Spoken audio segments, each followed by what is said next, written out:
Hi, I am Ariel and welcome back to my channel. Today we are doing something a little bit different, so stay tuned to find out how you can improve your English pronunciation. So today, I'm going to be giving you a bit of a lesson on pronunciation. We're going to be talking about a lot of sounds, a lot of consonants, a lot of vowels, linking, everything. This is an exercise that I do with my students, and every single time my students see an improvement after doing this. I am going to be focusing on an American English pronunciation for this. So obviously, if you're looking for something more American, if you want to focus your pronunciation towards American English or Australian English, a lot of these sounds will be the same, and I am focusing more on an American English pronunciation. Are you ready? Let's begin. So this is a poem by Roald Dahl. If you know Matilda or Charlie and the Chocolate Factory, that's the same guy. But I really like Roald Dahl poems for this exercise because he uses so many interesting sounds, consonants, and interesting words. So what we're going to do is we're going to read it together, and by the end of this video, you should be able to read a big chunk of this poem pretty well.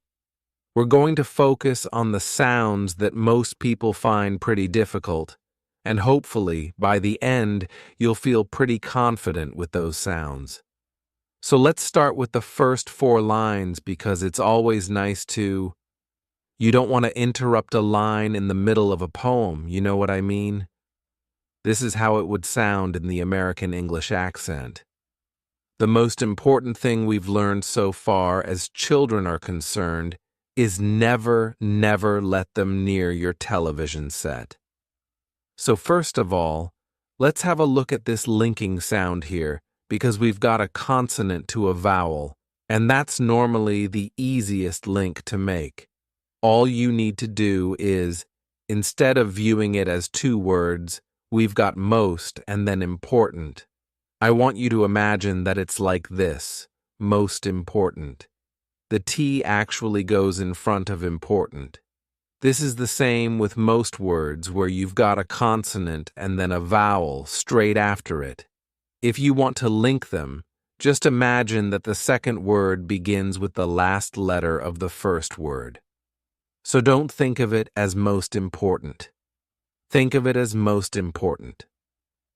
So we're going to say the most important thing. Now this is a really tricky link because we've got a TH, which people struggle with anyway, and we've got to link these 2 sounds together. So how we do it is this. With this T, you don't release it. We don't go the most important thing. You don't do that. You almost make it so you put your tongue in the position of making a T. My tongue is there. It's ready to do the T, but it doesn't release. We just go important. So just try that. Try to make the sound important, but don't release the T. Don't say important. Say important. Get your tongue in the right position, but don't release it. Okay? So we're going to say the most important. Then make your TH thing. The most important thing. It's like going up on a roller coaster. The most important thing. The most important thing. Hold it up in the air for a bit, then release. So this whole thing should sound a bit like this. The most important thing we've learned. The most important thing we've learned. The most important thing we've learned. Okay, now remember to do that D, okay? You've got an N and a D very close to each other, so we're going up into the nasal to go learn, but then also we need that D. It's just as important. The most important thing we've learned. Then let's carry on, so far as children are concerned. So the great thing about working with poems is we know exactly how these words should sound because they need to rhyme. So learned needs to rhyme with concerned. This is exactly the same sound. We're going to do learned, concerned, like that. Now try not to make these D's like Forrest Gump D's. And I say Forrest Gump because Forrest Gump kind of talks like this. And he says learned UH, concerned UH, runned UH. He does hard consonants at the end of his words, so don't make them super harsh that they're like Forrest Gump. You just want to go learned, concerned. It's a soft little D, okay? And we also want to link this together because we've got a consonant and then a vowel after it. This is where it's tricky with people speaking in the American English accent, because most of the time when we have an R in a word, like here, we don't say it. We don't go learned in the American English accent. We don't say learned like an American would. We would go learned, and we open it up. So you would think, okay, American English, we say far, far. We don't pronounce the R. But actually, we do if the next word starts with a vowel. We pronounce it because we need to link those two words together, and it's very hard to say far as. That doesn't make any sense. We say far as, so far as, so far as. So it should sound like this. The most important thing we've learned so far as children are concerned. Okay, so now we have that ER ending. In American English, when you have a word that is more than one syllable and ends in an ER, you go consonant, ER. That is going to be a schwa. A schwa sound is a completely neutral sound. It goes, There's no effort. You should be able to do anything with your lips. You can go, it's very attractive, I know. So instead of worrying about this R and saying like ERR, nev RR, all you need to do is just drop the sound. So we say never, never, never. Just drop it, drop it, drop it like rubbish on the floor. No, don't drop rubbish on the floor. Don't litter. All right? Be a good person. Never, never. So we would say, is never, never, never. Let them near your television set. Okay, so let's try that. Let's try that with me. We're going to say this 3 times. Here we go. Never, never, never. Now just look in the mirror. Are you doing this? Are you going never, never? With your lips? Are they going forward into RR? Look in the mirror. They should be just going never, never, nothing. The lips aren't doing anything. Okay, so let's carry on. We've got a TH. I'm actually going to go ahead and highlight the THs, because often the TH is such a tricky sound for people. I'm going to make them pink. So often people struggle with THs, because it's a very specific sound to English and Spanish, I believe. There are other languages that have THs, but a lot of languages don't have THs, so it's very difficult for people to grasp it. Get your tongue in between your teeth, and this is a voice TH, so I want that to be TTHHH. There's a buzz. You should feel it here. This one, however, is an unvoiced TH, so this one goes thing. No voice, there's no buzz in my throat. Thing, okay?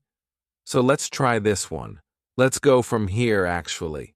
Is never, never, never let them near your television set.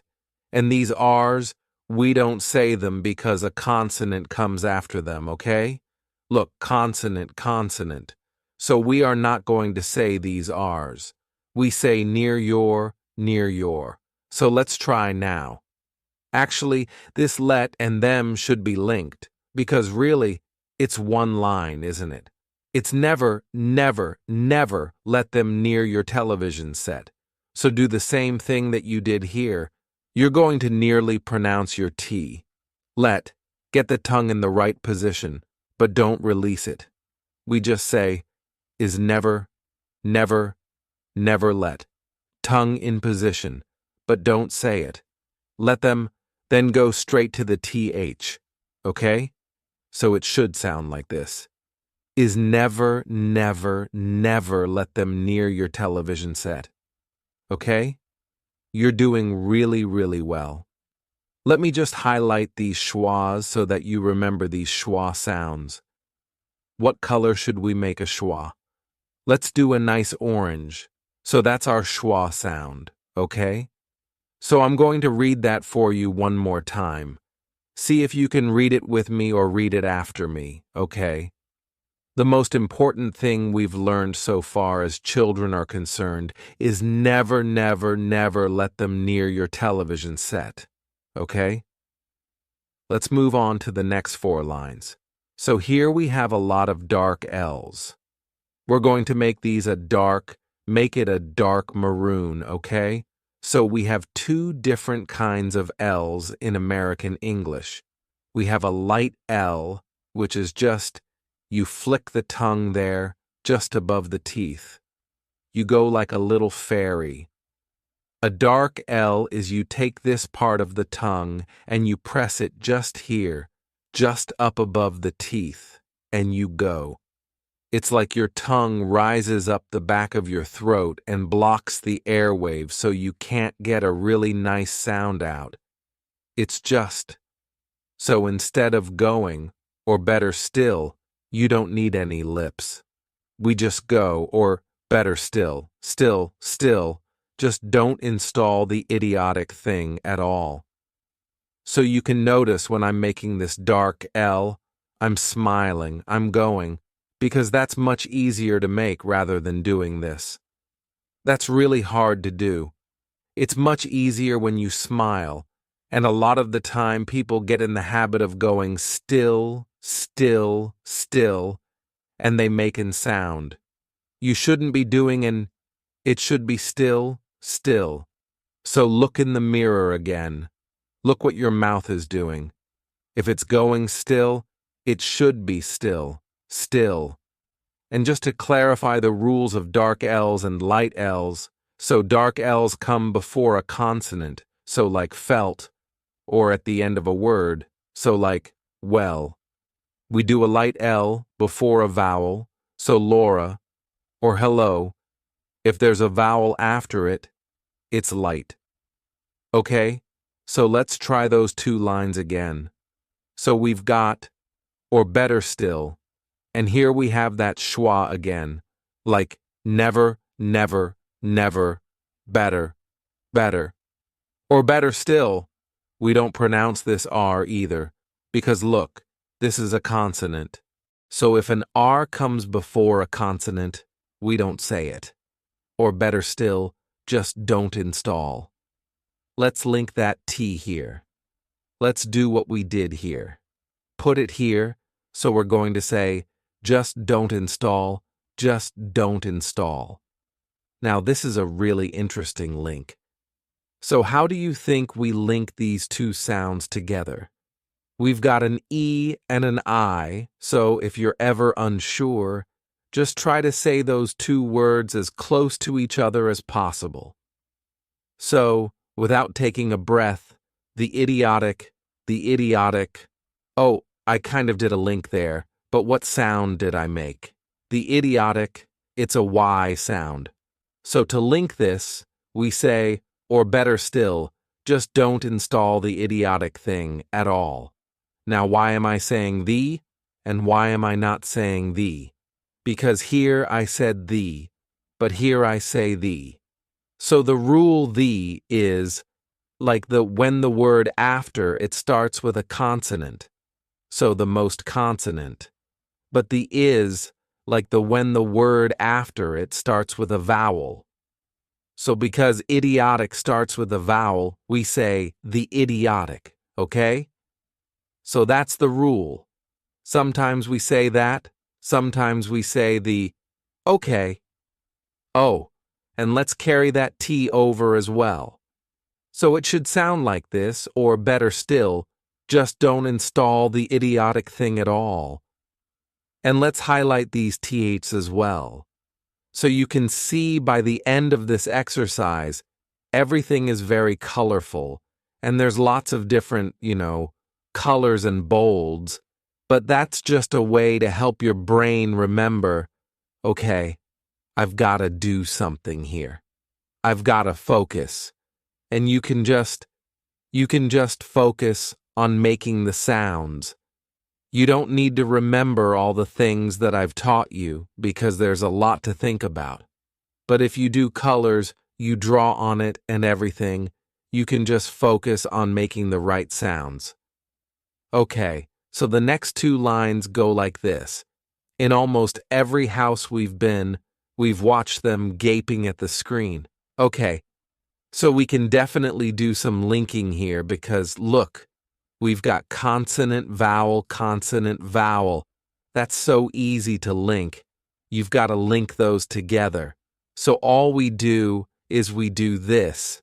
In almost, it's like you're about to say enormous. In almost every. Carry that T over. Now it looks wild, right? It looks crazy. So now we say in almost every. So it's kind of one big word like that. In almost every. In almost every. Like that. Okay? So try it. In almost every house we've been, nice. Then make sure I hear every one of those sounds.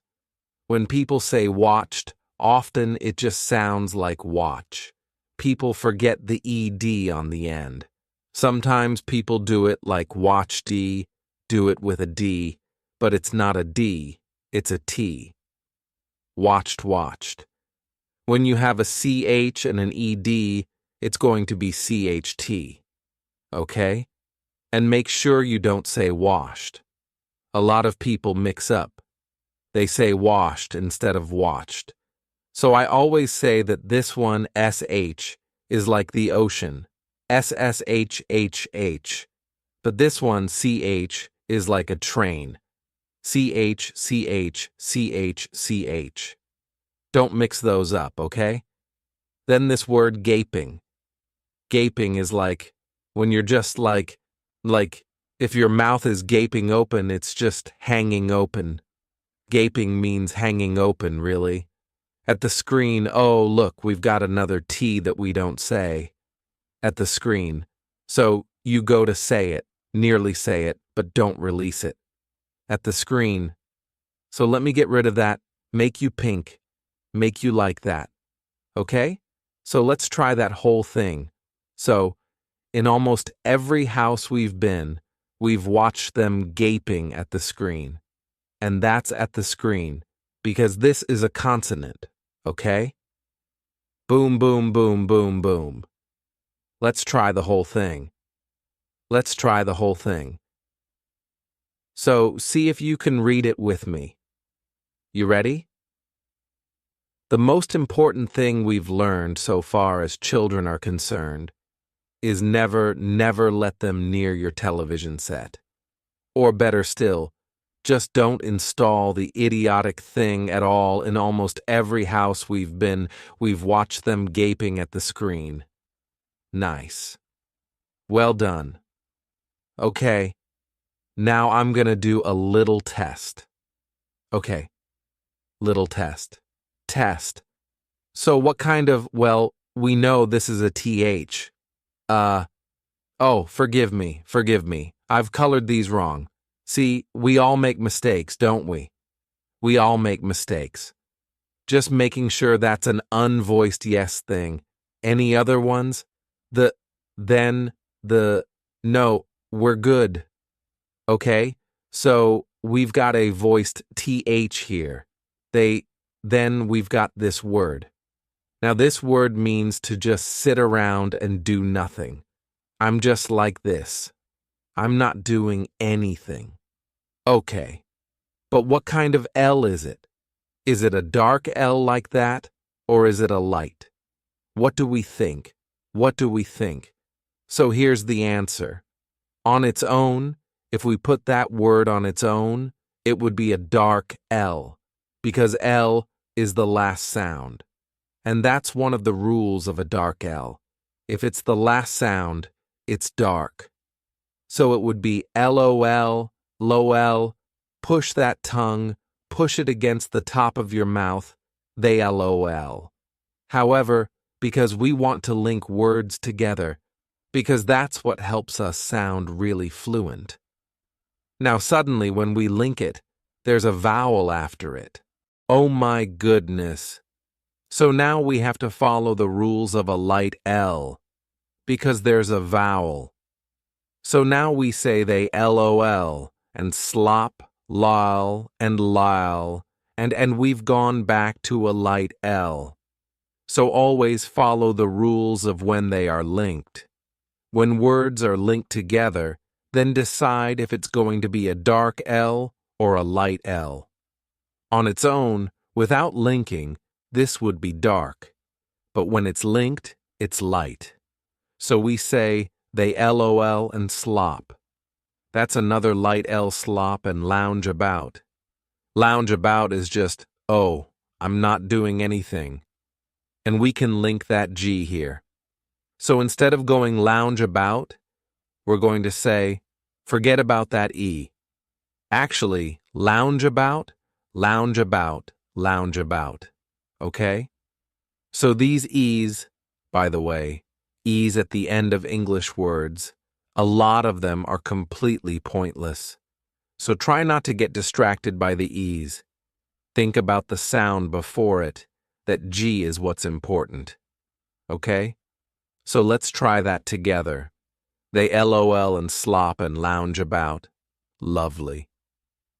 Again, this E here, so we've got and stare until their eyes pop out. Got a lot of linking there, because you will see that E and think, oh, okay, I've got a vowel to vowel link here. No, it's not a vowel to vowel link. It's an R to vowel link, really. It should be this, like going up the stairs. So really you're going to say this, and stare until, because the R is the last sound of the word. It's not the last letter, but it's the last sound. So we're going to follow the same rule like we did. Where is it? Here. So far as we're going to follow that same rule, but the only difference is we've got that silent E, which is completely pointless. So, and stare until, oh, that's not the right color, their eyes. Carry that R over, pop out, pop out. So we're doing lots of linking here, okay? So try it with me, and stare until their eyes pop out, and look. Another dark L, until. Okay, we're going to do 2 more lines, that's it. Just gonna go up to here, okay? So then we say, last week in someone's place, we saw a dozen eyeballs on the floor. So here's a test, okay? So how do we link these 2 words together? I don't want to say last week, I want to link them. How do I do it? Correct. We take that T over, and it's going to sound a bit more like tweak, like if you tweak something. Last week in, keep it linked, so link that over, last week in. So all of that should sound like one word, really. Last week in someone's place we saw. Now that looks like ow. A lot of my students go saw or saw. I hear a lot of saw, but it's not. It should rhyme with door and saw, and war should all rhyme, they should all rhyme. So make sure it's like a forward or sound. We saw a dozen, this is an sound, dozen. And what kind of L is that? What is that? Is it a dark L or a light L? What do you think? Yes, it's a dark L because it comes before a consonant. A dozen eyeballs. Eyeballs on the floor. That's a lot. That's a lot to think about, okay? But you've got this. We're gonna try it all together, okay? Are you ready? You've got this. Here we go. The most important thing we've learned so far, as children are concerned, is never, never, never let them near your television set. Or better still, just don't install the idiotic thing at all. In almost every house we've been, we've watched them gaping at the screen. They loll and slop and lounge about and stare until their eyes pop out. Last week, in someone's place, we saw a dozen eyeballs on the floor. You did it. Now, obviously, there are still some sounds in there that you might find difficult, or maybe I haven't mentioned them, but we can't talk about every single sound. These are just the main sounds that I think most people struggle with, but I hope this was useful for you. I hope this little crash course on lots of sounds wasn't too overwhelming, but thank you so much for watching. If you enjoyed this video, please give it a like. Thank you so much for watching, and we'll see you next time.